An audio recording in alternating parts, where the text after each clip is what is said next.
नमस्कार दोस्तों, हमारे YouTube चैनल में आपका फिर से स्वागत है। आज मैं सती सुलोचना की कथा लेकर आई हूँ। तो आइए हम शुरू करते हैं सती सुलोचना की कथा। सुलोचना वासुकी नाग की पुत्री और लंका के राजा रावण के पुत्र मेघनाद की पत्नी थी। लक्ष्मण के साथ हुए एक भयंकर युद्ध में मेघनाद का वध हुआ। उसके कटे हुए शीश को भगवान श्री राम के शिविर में लाया गया था। अपने पति की मृत्यु का समाचार पाकर सुलोचना ने अपने ससुर रावण से राम के पास जाकर पति का शीश लाने की प्रार्थना की, किंतु रावण इसके लिए तैयार नहीं हुआ। उसने सुलोचना से कहा कि वह स्वयं राम के पास जाकर मेघनाद का शीश ले आए, क्योंकि राम पुरुषोत्तम है, इसलिए उनके पास जाने में तुम्हें किसी भी प्रकार का भय नहीं करना चाहिए। रावण के पराक्रमी पुत्र इंद्रजीत का वध करने की प्रतिज्ञा लेकर लक्ष्मण जिस समय युद्ध भूमि में जाने के लिए प्रस्तुत हुए, तब राम उनसे कहते हैं, लक्ष्मण, रण में जाकर तुम अपनी वीरता और रण कौशल से रावण पुत्र मेघनाद का वध कर दोगे, इसमें मुझे कोई संदेह नहीं है। परंतु एक बात का विशेष ध्यान रखना कि मेघनाद का मस्तक भूमि पर किसी भी प्रकार न गिरे, क्योंकि मेघनाद एक नारी व्रत का पालक है और उसकी पत्नी परम पतिव्रता है। ऐसी साध्वी के पति का मस्तक अगर पृथ्वी पर गिर पड़ा तो हमारी सारी सेना का ध्वंस हो जाएगा और हमें युद्ध में विजय की आशा त्याग देनी पड़ेगी। लक्ष्मण अपनी सेना लेकर चल पड़े समर भूमि में। उन्होंने वैसा ही किया। युद्ध में अपने बाणों से उन्होंने मेघनाद का मस्तक उतार लिया, पर उसे पृथ्वी पर नहीं गिरने दिया। हनुमान उस मस्तक को रघुनंदन के पास ले आए। मेघनाद की दाहिनी भुजा आकाश में उड़ती हुई उसकी पत्नी सुलोचना के पास जाकर गिरी। सुलोचना चकित हो गई। दूसरे ही क्षण अत्यंत दुख से कातर होकर विलाप करने लगी, पर उसने भुजा को स्पर्श नहीं किया। उसने सोचा, संभव है ये भुजा किसी अन्य व्यक्ति की हो। ऐसी दशा में पर पुरुष के स्पर्श का दोष मुझे लगेगा। निर्णय करने के लिए उसने भुजा से कहा, यदि तू मेरे स्वामी की भुजा है तो मेरे पतिव्रत की शक्ति से युद्ध का सारा वृतांत लिख दे। भुजा में दासी ने लेखनी पकड़ा दी। लेखिनी ने लिख दिया, प्राण प्रिय, ये भुजा मेरी ही है। युद्ध भूमि में श्री राम के भाई लक्ष्मण से मेरा युद्ध हुआ। लक्ष्मण ने कई वर्षों से पत्नी, अन्न और निद्रा छोड़ रखी है। वे तेजस्वी तथा समस्त देवी गुणों से संपन्न है।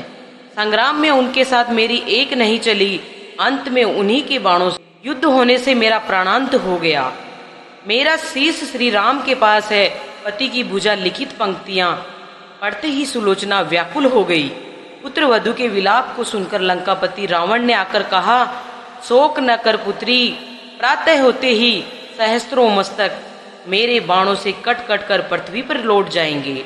मैं रक्त की नदियां बहा दूंगा। करुण चित्कार करती हुई सुलोचना बोली, पर इससे मेरा क्या लाभ होगा पिताजी? सहस्त्रों नहीं, करोड़ों शीश भी मेरे स्वामी के शीश के अभाव की पूर्ति नहीं कर सकेंगे। सुलोचना ने निश्चय किया कि मुझे अब सती हो जाना चाहिए, किंतु पति का शव तो रामदल में पड़ा हुआ था। फिर वह कैसे सती होती? जब अपने ससुर रावण से उसने अपना अभिप्राय कहकर अपने पति का शव मंगवाने के लिए कहा, तब रावण ने उत्तर दिया, देवी, तुम स्वयं ही रामदल में जाकर अपने पति का शव प्राप्त करो। जिस समाज में बाल ब्रह्मचारी हनुमान, परम जितेंद्रिय लक्ष्मण तथा एक पत्नी व्रती भगवान श्री राम विद्यमान है, उस समाज में तुम्हें जाने से डरना नहीं चाहिए। मुझे विश्वास है कि इन स्तुते महापुरुषों के द्वारा तुम निराश नहीं लौटाई जाओगी। सुलोचना के आने का समाचार सुनते ही श्री राम खड़े हो गए और स्वयं चलकर सुलोचना के पास आए और बोले, देवी, तुम्हारे पति विश्व के अन्यतम योद्धा और पराक्रमी थे। उनमें बहुत से सद्गुण थे, किंतु विधि की लिखी को कौन बदल सकता है? आज तुम्हें इस तरह देखकर मेरे मन में भी पीड़ा हो रही है। सुलोचना भगवान की स्तुति करने लगी। श्री राम ने उसे बीच में ही टोकते हुए कहा, देवी, मुझे लज्जित न करो। पतिव्रता की महिमा अपार है, उसकी शक्ति की तुलना नहीं है। मैं जानता हूँ कि तुम परम सती हो। तुम्हारे सतीत्व से तो विश्व बिथर्राता है। अपने स्वयं यहाँ आने का कारण बताओ। बताओ कि मैं तुम्हारी किस प्रकार सहायता कर सकता हूँ। सुलोचना ने अश्रु पूरित नयनों से प्रभु की ओर देखा और बोली, राघवेंद्र, मैं सती होने के लिए अपने पति का मस्तक लेने के लिए यहाँ पर आई हूँ। श्री राम ने शीघ्र ही ससम्मान मेघनाद का शीश मंगवाया और सुलोचना को दे दिया। पति का छिन्न शीश देखते ही सुलोचना का हृदय अत्यधिक द्रवित हो गया। उसकी आंखें बड़ी जोरों से बरसने लगी।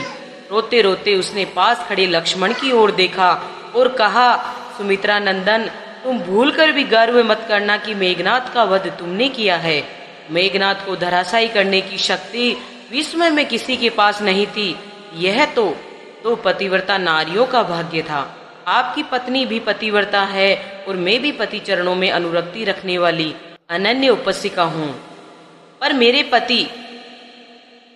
पतिव्रता नारी का अपहरण करने वाले पिता का अन्न खाते थे और उन्हीं के लिए युद्ध में उतरे थे। इसी से मेरे जीवन धन परलोक सिधारे। सभी योद्धा सुलोचना को राम शिविर में देखकर चकित होते हैं। वे यह नहीं समझ पा रहे थे कि सुलोचना को ये कैसे पता चला कि उसके पति का शीश भगवान राम के पास है। जिज्ञासा शांत करने के लिए सुग्रीव ने पूछ ही लिया कि ये बात उन्हें कैसे ज्ञात हुई कि मेघनाद का शीश श्री राम के शिविर में है।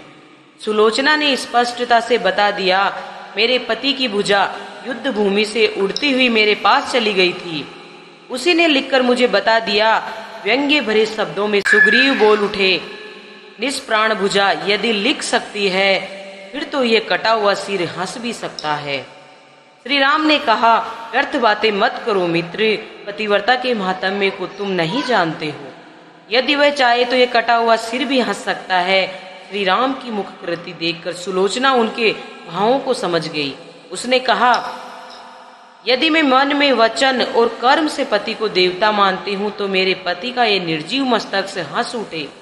सुलोचना की बात पूरी भी नहीं हुई थी कि कटा हुआ मस्तक जोरों से हंसने लगा। ये देखकर सभी दंग रह गए। सभी ने पतिव्रता सुलोचना को प्रणाम किया। सभी पतिव्रता की महिमा से परिचित हो गए थे। चलते समय सुलोचना ने श्री राम से प्रार्थना की, भगवान, आज मेरे पति को अंत्येष्टि क्रिया है और मैं उनकी सहचरी उनसे मिलने जा रही हूँ, अतः आज युद्ध बंद करें। श्री राम ने सुलोचना की प्रार्थना स्वीकार कर ली। सुलोचना पति का सिर लेकर वापस लंका आ गई। लंका में समुद्र के तट पर एक चंदन की चिता तैयार की गई। पति का शीश गोद में लेकर सुलोचना चिता पर बैठी और धधकती हुई अग्नि में कुछ ही क्षणों में सती हो गई। मानस अमृत जयति सनातन, जयंतु भारतम। जय श्री राम। अगर आपको हमारा ये वीडियो पसंद आया है तो प्लीज इसे लाइक करें और अपने दोस्तों के साथ शेयर करें। साथ ही हमारे YouTube चैनल को सब्सक्राइब करना नहीं भूलें। धन्यवाद।